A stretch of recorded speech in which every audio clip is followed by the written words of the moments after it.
Hello friends, कैसे हैं आप लोग। सबको मेरा जय भीम। नमो बुद्धाय। नमो बुद्धाय।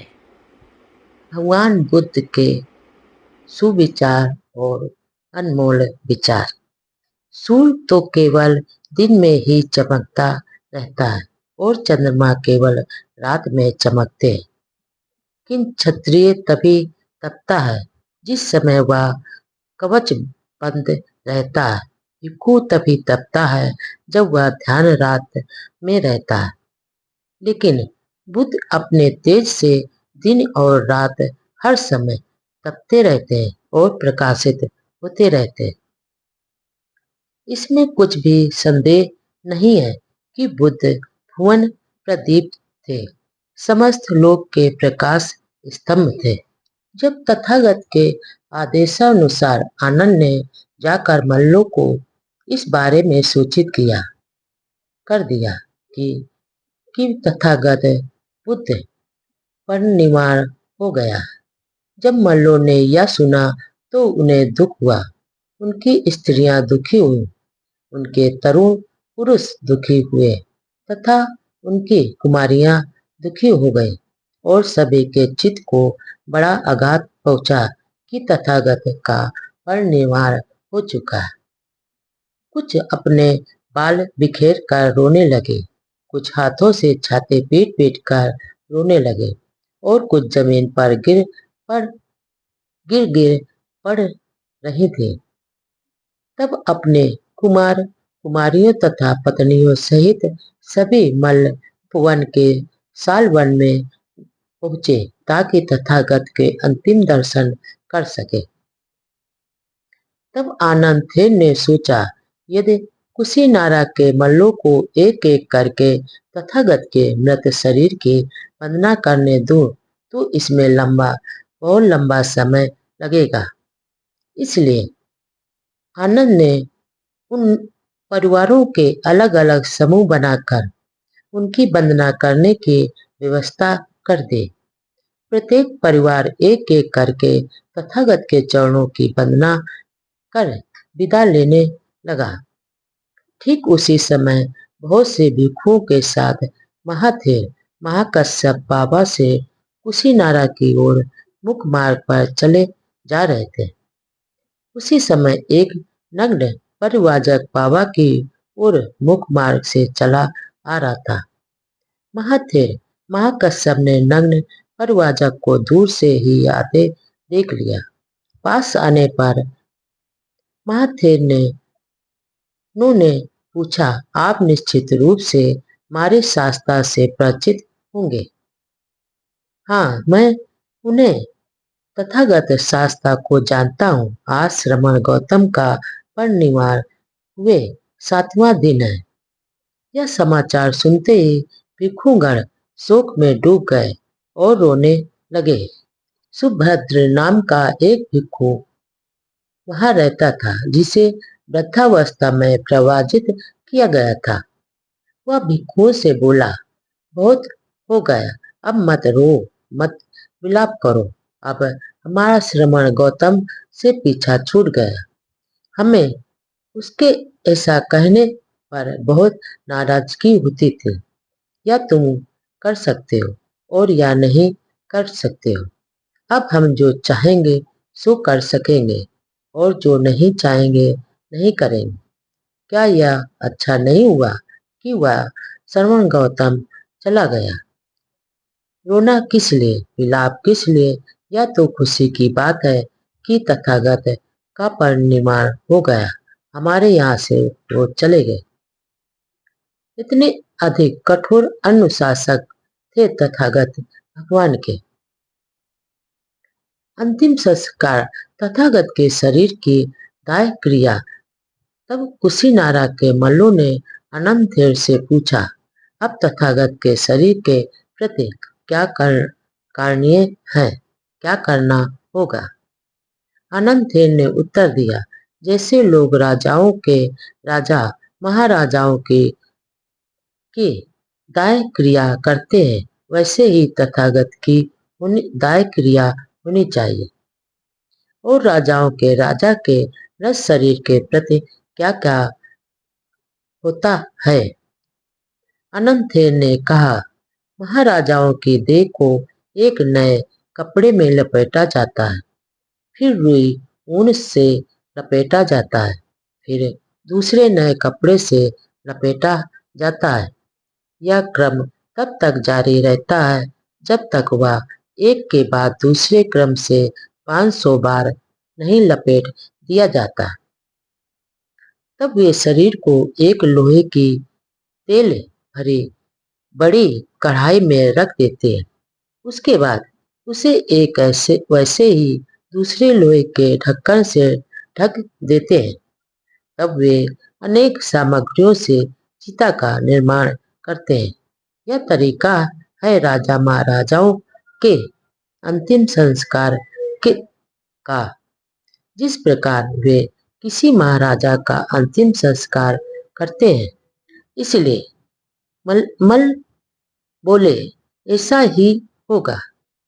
तब कुशीनारा ने मल्लों के कहा, आज तथागत के शरीर का दाह क्रिया करने में बहुत विलंब हो गया, हम इसे कल करेंगे। तब कुशीनारा के मल्लों ने अपने आदमियों को आज्ञा दी, तथागत की अंत्येष्टि की तैयारी करो।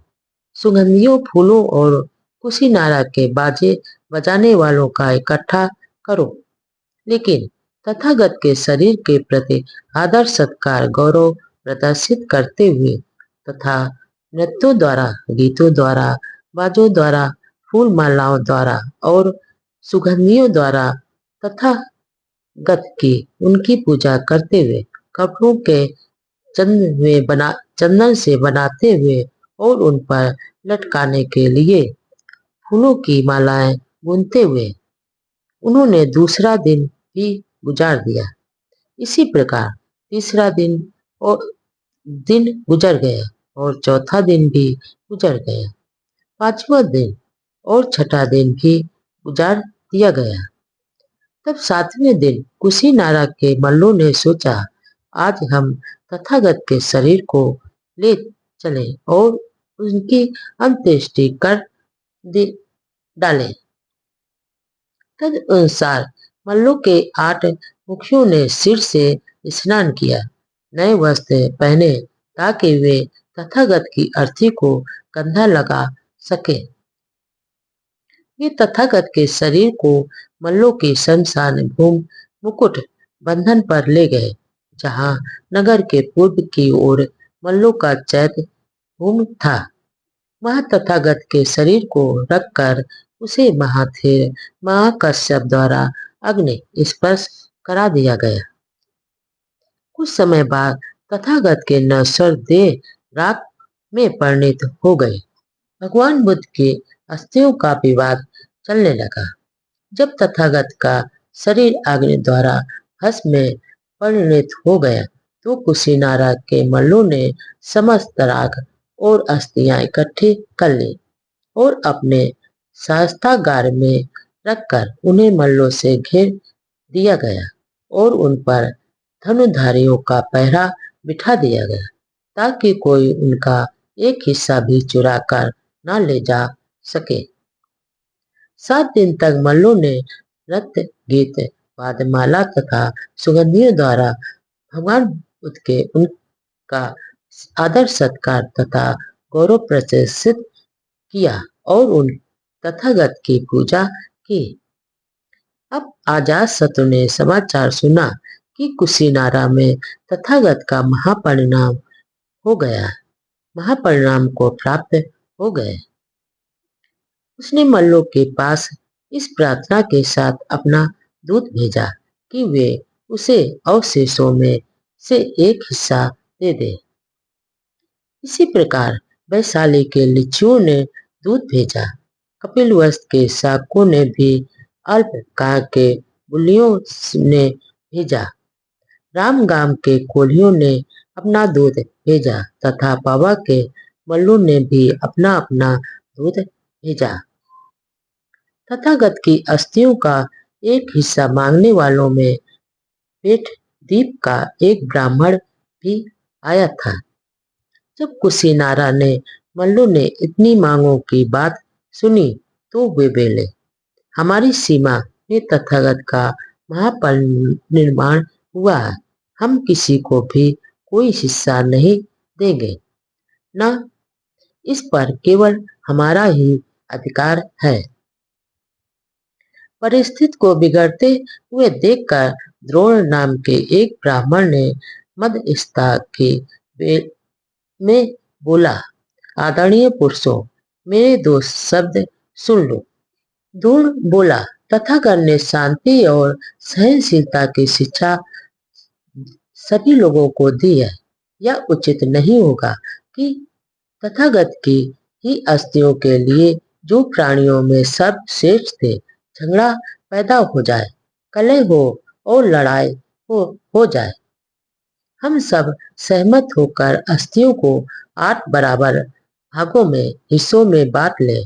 हर जनपद में उन पर विशाल स्तूप बनाए जाएं, ताकि हर जनपद में उनकी पूजा हो सके।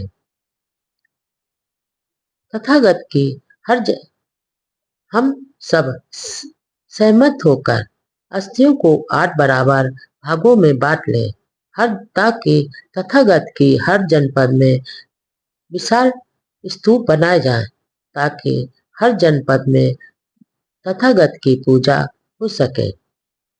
कुशीनारा के मल्ल सहमत हो गए। वो बोले, अच्छा तो ब्राह्मण आप ही इन्हें सही सही 8 बराबर हिस्सों में बांट दे। तथागत की अस्थियों को 8 बराबर हिस्सों में बांट दे। बहुत अच्छा कहकर द्रोण ने स्वीकार किया। द्रोण ने तथागत के अवशेषों को 8 बराबर हिस्से में बांट कर दे दिया। बंटवारे के बाद उसने कहा कि मुझे यह बर्तन मिल जाए तो मैं इस पर एक स्तूप बनवाऊंगा। द्रोण ने बंटवारे के बाद कहा कि या मुझे तथागत का बर्तन दे दो, ताकि मैं इसके स्तूप तथागत का बनवाऊंगा।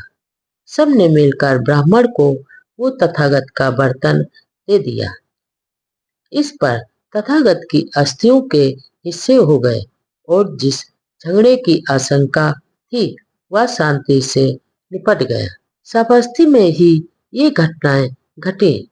उस समय बहुत से भिक्षु यह सोचकर तथागत के लिए चीवर तैयार कर रहे थे कि जब चीवर 3 महीने के समय में बन जाएगा तब तथागत चारिका के लिए चल देंगे। उसी समय इसी दत्त तथा पूर्ण नाम के 2 राजकारी किसी काम से साधु का में ठहरे हुए थे। तब उन्होंने यह समाचार सुना। कहते हैं कि बहुत से भिक्षु यह सोचकर तथागत के लिए चीवर तैयार करने में व्यस्त थे कि 3 महीने के बाद जब यह चीवर बन जाएगा तब तथागत चारिका के लिए निकल पड़ेंगे। तब इसी दत्त और पूर्ण ने एक आदमी को मुख्य सड़क पर नियुक्त कर दिया और उसने उससे कहा, जे हुई तुम तथागत भगवान अरहत सम्यक संबुद्ध को आते देखना, तुरंत आकर हमें इसकी सूचना दे देना। 2-3 दिन तक वहीं रहकर प्रतीक्षा करते रहने के बाद उस आदमी ने कुछ दूर से ही तथागत को आते देखा। वह इस दत्त तथा पूर्ण राज अधिकारियों के पास गया और सूचना दी, हमारे भगवान अरहत सम्यक संबुद्ध आ रहे हैं। अब समय है कि आप जो इच्छा हो सो करें। तब इस दत्त और पूर्ण दोनों राज अधिकारी तथागत की ओर आगे बढ़े। पास पहुंचकर उन्होंने तथागत को अभिवादन किया और तथागत के पीछे पीछे कदम बढ़ाकर चलने लगे। तब तथागत मुख्य सड़क से हटकर एक वृक्ष के नीचे बिछे आसन पर बैठ गए। इस दत्त और पूर्ण राज अधिकारी भी तथागत को नमन कर एक ओर बैठ गए। इस प्रकार बैठे हुए उन्होंने तथागत से कहा, भगवान, जब हमने सुना कि तथागत कौशल जनपद में चारका के लिए श्रावस्ती से चलने वाले हैं, तो हम निराश हो गए और यह सोचकर दुखी हो गए कि अब तथागत हमसे दूर हो जाएंगे। भगवान, जब हमने सुना कि तथागत कौशल जनपद में चरखा करने के लिए श्रावस्ती से निकल पड़े हैं, तो हम निराश हो गए और यह सोचकर दुखी हो गए कि अब तथागत हमसे दूर हो जाएंगे। भगवान, फिर जब हमने सुना कि तथागत कौशल जनपद को छोड़कर मल जनपद में चरखा के लिए चले जाएंगे, जैसा कि वह कह रहे हैं, तो हम निराश हो गए और दुखी हो गए। भगवान, फिर जब हमने सुना कि तथागत मल जनपद को छोड़ वज्जी जनपद में चारका के लिए चले जाएंगे, जैसा कि वह कह रहे हैं, वह काशी छोड़कर मगध जनपद में चारका के लिए चले जाएंगे। फिर जैसा वो कह रहे हैं, हम फिर निराश और दुखी हो गए। हाय तथागत हमसे बहुत दूर हो गए हैं। लेकिन भगवान, जब हमने सुना कि तथागत मगध छोड़कर काशी सारनाथ पधारेंगे, तो हम बहुत प्रसन्न हुए और यह सोचकर हम गौरवान्वित हो गए कि तथागत हमारे बहुत निकट होंगे। और जब भगवान हमने सुना कि वह काशी में मगध के लोगों में चरखा कर रहे हैं, हम प्रसन्न और उल्लासित हो गए। तब तथागत के काशी से वज्जी से मल्लों के जनपद में, मल्लों के जनपद से कौशलों के जनपद में आने का इसी तरह वर्णन किया गया। लेकिन भगवान, जब हमने सुना कि तथागत कौशल जनपद से भी श्रावस्ती की ओर चरखा करने के लिए जा रहे हैं, तो हम यह सोचकर बहुत प्रसन्न हुए और उल्लासित हुए कि तथागत अब हमारे बहुत समीप आ गए हैं। भगवान, हमने सुना कि तथागत श्रावस्ती के अनाथ पिंडक के जेठ मना राम में ठहरे हुए, तो हमें असीम प्रसन्नता हो। यह सोचकर हमारे उल्लास की कोई सीमा नहीं रही कि तथागत हमारे बहुत निकट आ रहे